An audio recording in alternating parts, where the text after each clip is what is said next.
Hello, I'd like to report a daylight robbery, please. The culprit?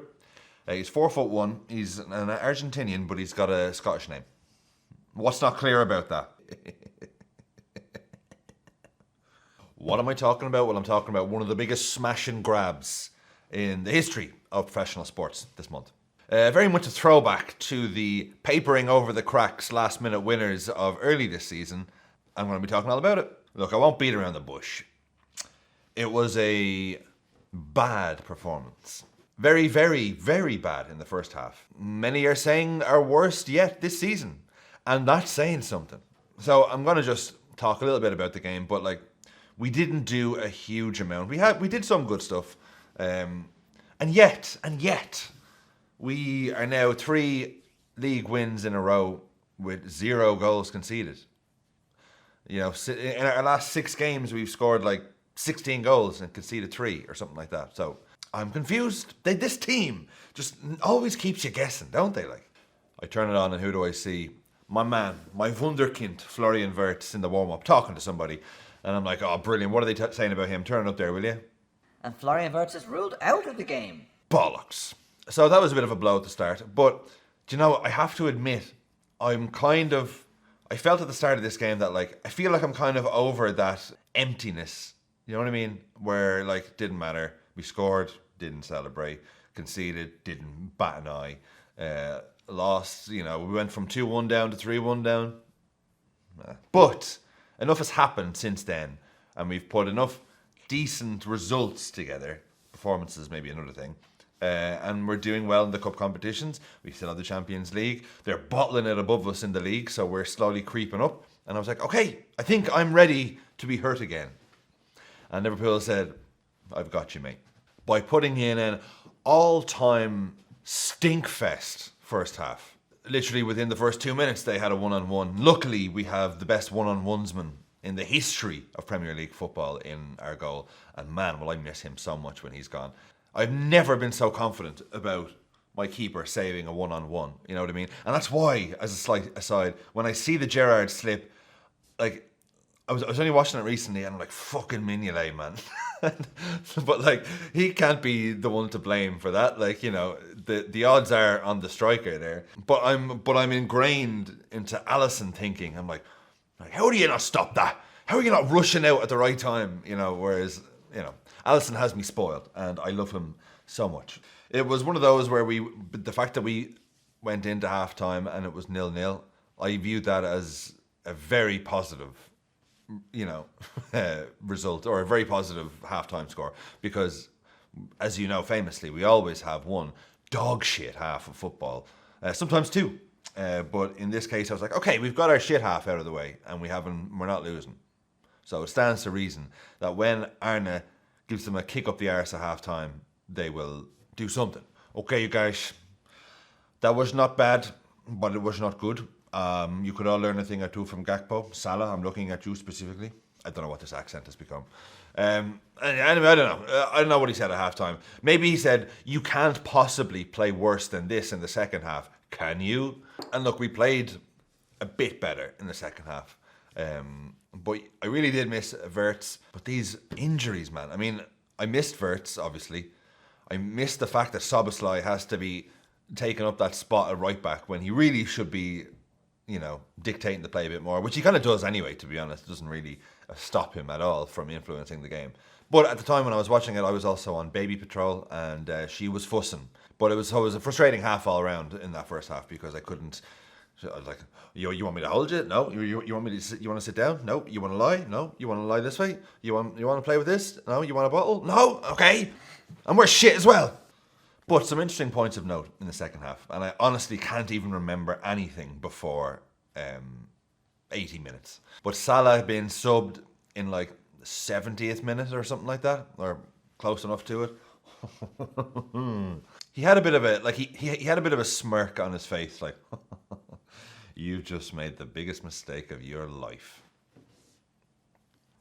So then Salah gets to the bench and sees Rio play and he's like, what a ball. He has to start. He's just 17. Finally, we've penetration. This guy is good. But they were good subs. I mean, they were the only good subs that we could make, really, Chiesa and Rio. And unfortunately, look, Chiesa just does not look on the boil, should we say. At the start of the season, he was one of our best attacking options, but he just seems very off the pace at the minute, and maybe lack of game time is something to do with that. But you know, it's not the level really that we're looking for. As much as I love him, and I would love him to stay forever and be my personal best friend and all this other stuff, because his face lights up my life. But Rio, fucking hell. I mean, I know it's been said by a few people, but in that 15 minutes that he had, did more than Salah and Gakpo combined. And it was a proper, I mean, God, I miss Frimpong as well, but just these pacey people who will take their man on and beat them.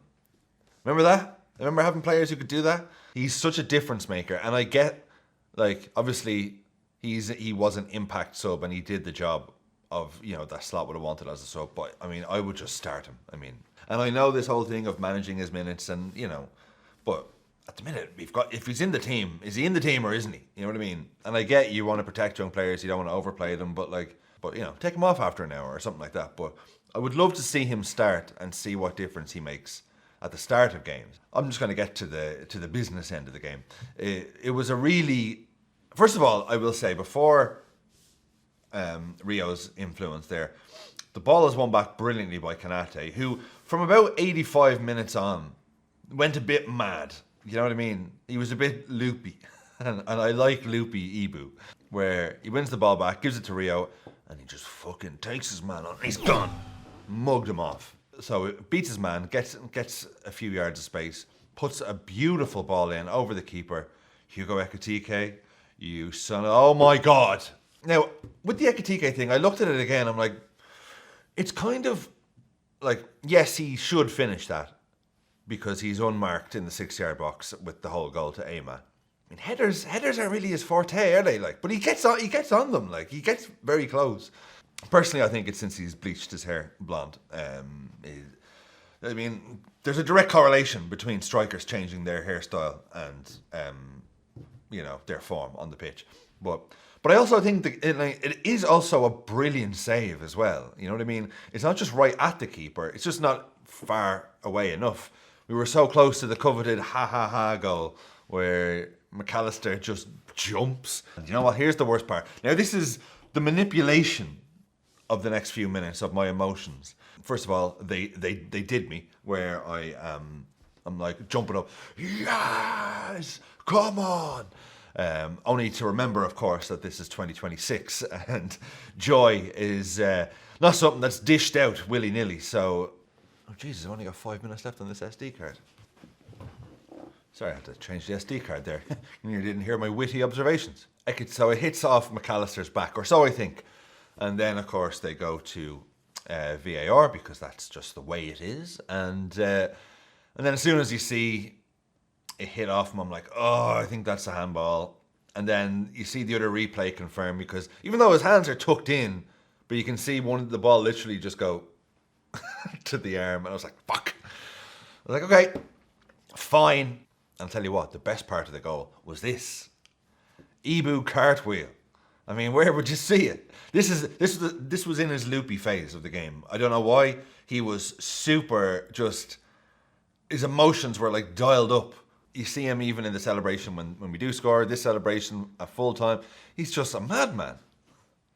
I mean, he's a madman anyway, but it was great. And it was great seeing him happy and all this because of everything that's happened in the last few months and all that. I love seeing Ibou like this. And then, I mean, at this stage, I mean, I was so frustrated. It had been such a frustrating game. We almost got out of jail with a lucky, fluky, off the back /arm. Fuck's sake, man. Just when I was ready to start believing again. And I was like, whatever. Back to this again, whatever. And then, in the 97th minute, they only went and did it again. Now, this is where, I mean, the manipulation here. So, first of all, we get a long throw. Our resident long throwsman, Joe Gomez. Now, at the time, because he put in a few balls, and I'm like, okay, great. Like, and surely someone else on the team can do this. Like, I feel like we're the only team who doesn't do long throws unless Joe Gomez is playing, which is not that often. But I for one like the fact that we don't actually resort to those sort of tactics. You know what I mean? Yes, the rest of the league will and get a lot of benefit from it, but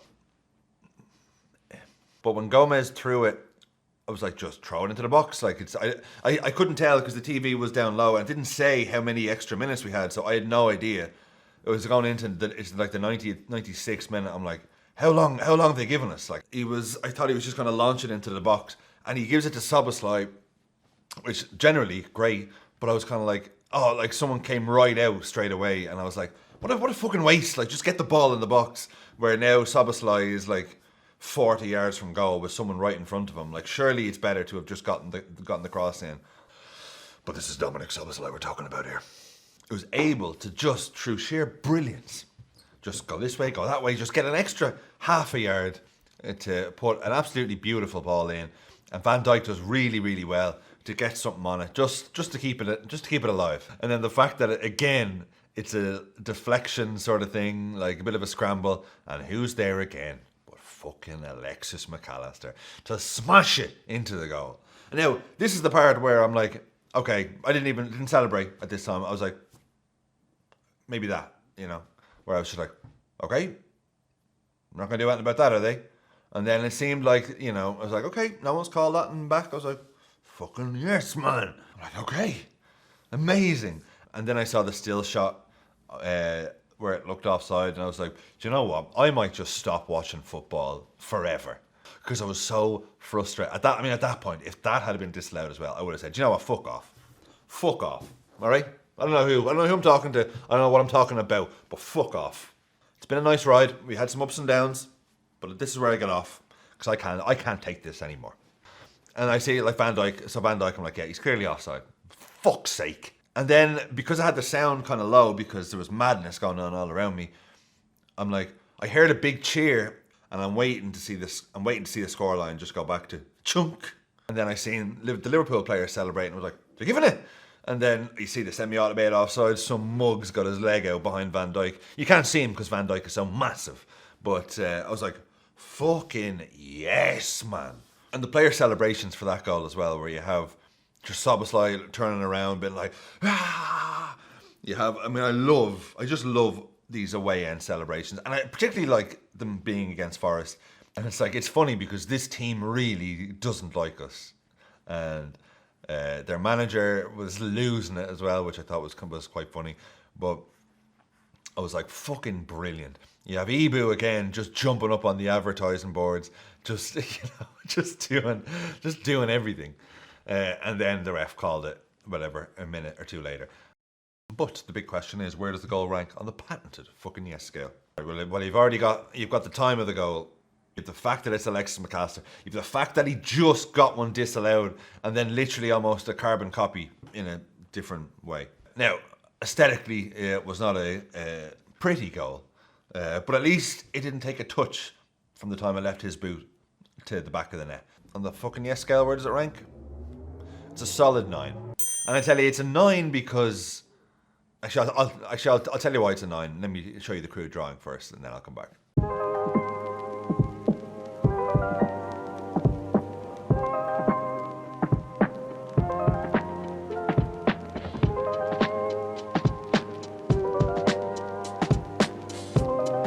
Look, I love a smash and grab, don't get me wrong. It's one of my favourite type of wins.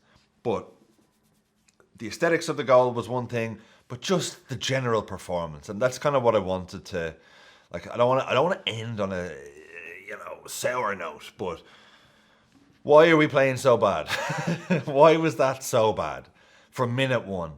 When this team, Forest had played Thursday night, and we hadn't. We had a whole week. Like, I genuinely think, and I remember it being a case with Liverpool last year, where, like, we almost need to be playing every 3 days to sharpen our blade, because we do not seem to play well when we have too much time to think or overthink, underthink. I don't even know what the issue is, but I don't think we should be putting in performances like that at this stage of the season with the repeated harsh lessons that we've learned all through this season already. Surely we're out of that. This was very much a, we're back here, are we? They've given me a morsel of goodwill because of our last few results, and general performances have been quite good. We've been scoring goals, we've been keeping clean sheets, but this was just, it's worrying when you see a first half like that that's so bad. You're like, I mean, what is the actual plan here? Because it didn't look like anyone was able to pass the ball, didn't have any idea who to pass to. I seen a good take yesterday where it was kind of like, our decision making is bad and they're being given really bad decisions to make. You know, no one's showing up or no one's making the run. Hey, give it to me. Good, I'll fucking do it. And that was another thing that I thought was really interesting with Carragher's analysis yesterday on Szoboszlai, where like he showed all the options Szoboszlai had. He could pass it on, he could pass it back, but instead he was just like, I'm the fucking man now. I'm gonna find a way to make space and I'll influence the game. And I fucking love that about Szoboszlai.